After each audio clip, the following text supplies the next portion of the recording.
The Poetess. By Danielle Sainte-Marie.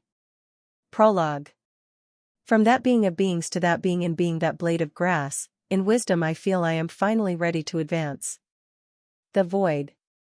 From the moment I sat in the center of the circle that appeared in the rich, green grass, I knew something amazing was going to happen, so, I had my notebook and pen at the ready as usual, while the gray day turned into deep, richly dark night.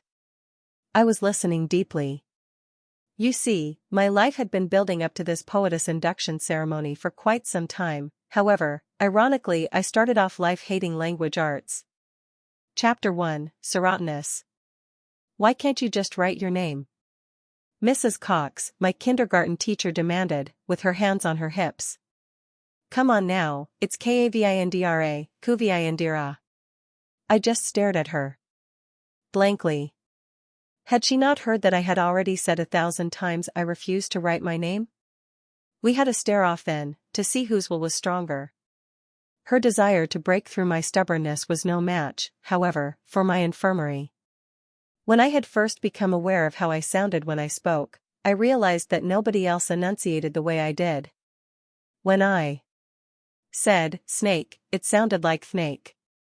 I had great trouble saying my S's and I was proclaimed to have a lisp, because, get ready for this brilliant diagnosis, they said I had a lazy tongue. I actually tried doing tongue push-ups, but that did nothing but seem to make my lisp even more pronounced. So, when I spoke, people laughed. When I didn't, people stopped laughing, for a time. That is, until Mrs. Cox began making an example of me in front of the class, since I didn't recite my A, B, C, S and didn't want anything to do with reading or writing, period. I knew my A, B, C's quite well, however, but I figured saying them in my head should have been enough. Why did I have to say them? I would just go through my life and not speak. Didn't some people do that? Well, why couldn't I just be one of them? Mrs. Cox was still hovering over me, and glaring at my writing hand. So, I finally decided that I would show her just how I felt. I picked up my pencil and wrote my name backwards, each letter. I thought my astounding display of competency to be able to accomplish such a task at 4 years of age would impress her and that she'd leave me alone. No such luck. All that happened was that my parents were called to the school that afternoon and Mrs. Cox talked to them in hushed tones while I pretended to finger paint. Have you ever considered the possibility that Kavindra may be retarded? Asked Mrs. Cox of my parents. I barely heard it, but I did. Saw her glance at me out of the corner of her eye too. That was not the first time I had heard that word, retarded. My sister, Mara, who is 9 years older than me and ornery as hell, once told me that my parents were warned not to have a second child or that it might be retarded. I always suspected that wasn't true, but what did I know? I was 4 and couldn't talk like anyone else. No, she's not retarded, my father said. She's a smart girl, she just has a lisp and doesn't like to talk. My mother didn't look as sure of my father's assessment of me as he did, but she did her usual thing anyways, relented to being the good wife, and nodded in agreement. Well, I'm afraid I will have to hold her back a year, stated Mrs. Cox firmly. She has to write her name correctly in order to pass to the 1st grade, and she is currently doing things like this. She then took out my backward name masterwork from earlier in the day. My father looked at it, and chuckled. See, she knows what she is doing, he said. She is just protesting having to do it. These letters are perfect, actually, it seems like quite an achievement if you ask me. What Mrs. Cox didn't know was that my father didn't learn to read or write until he exited the Navy and went to night school.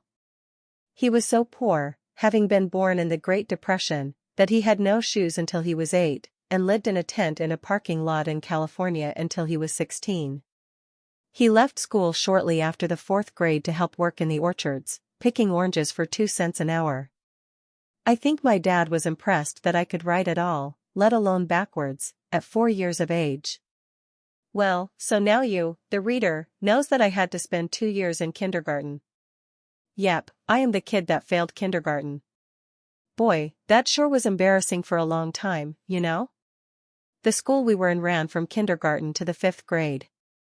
So, I got to watch as all my friends from kindergarten kept advancing one grade ahead of me, and they kept looking back to where I was, the places they used to be.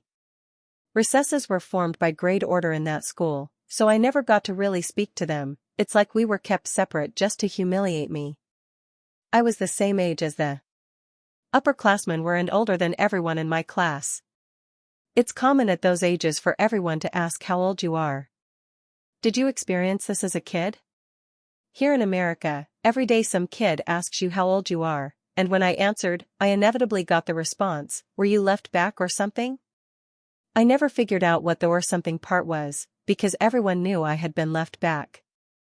So, humiliation for me was school every day, recess sitting in the shadows of a building while others played, and furtive glances from my former kindergartner classmates.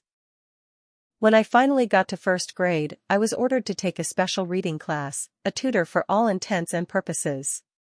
So, to add to my humiliation, which now included a wrapped toe and a pair of crutches, I had to limp along.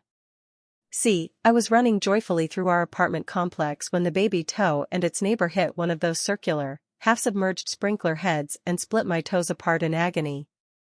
The baby toe was permanently pointing outward and I hands and squeezed it closed while I screamed and my father held my hand. Anyway, I had to get up on my crutches when English lessons in class started, and I had to leave and go to a special tutor. So, there's the old crippled dummy who has been left behind, who talks funny and won't read or write, getting up slowly to leave the class for some one-on-one instruction. How embarrassing. The tutor had an office right behind my classroom, so I didn't have to crutch it too far to get there. I knocked on the door, and a pleasant-sounding voice sing-songed, "Come in."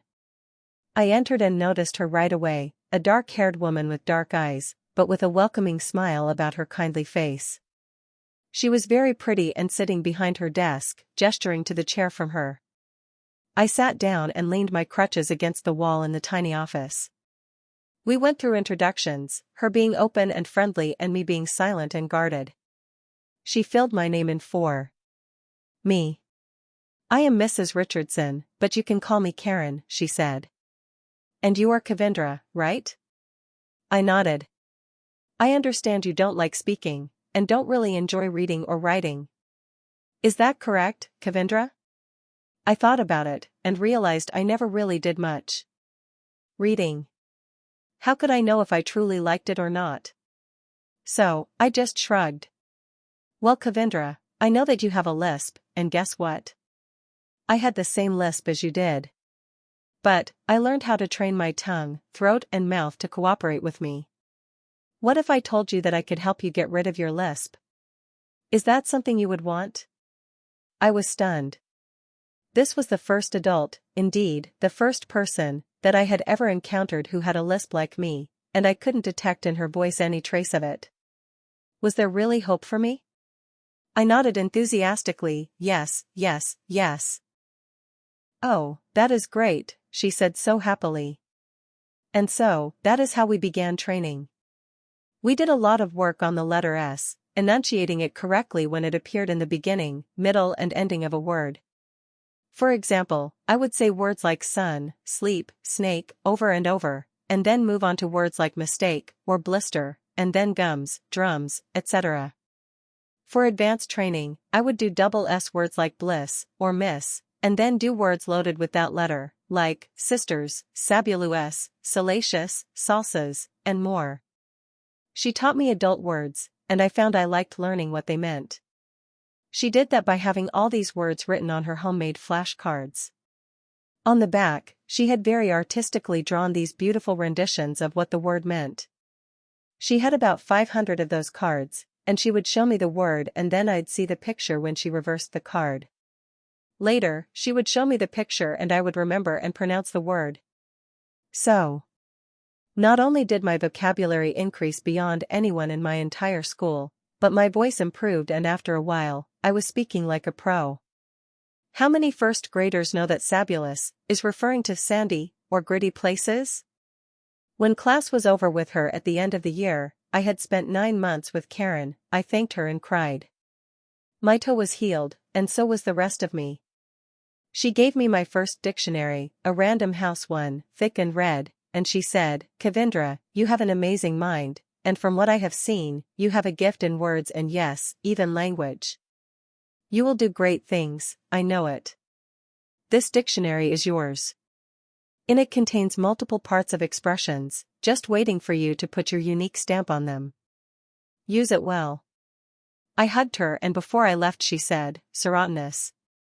So, I called back, "It means, flowering late." She smiled at me and said, "Sometimes those are the most beautiful flowers." I nodded in agreement, not really knowing much about flowers, but as I walked out, I got it. I was serotinous. The sun hit me as I stepped outside, and I stretched, feeling its warmth penetrate, and I smiled and welcomed the summer.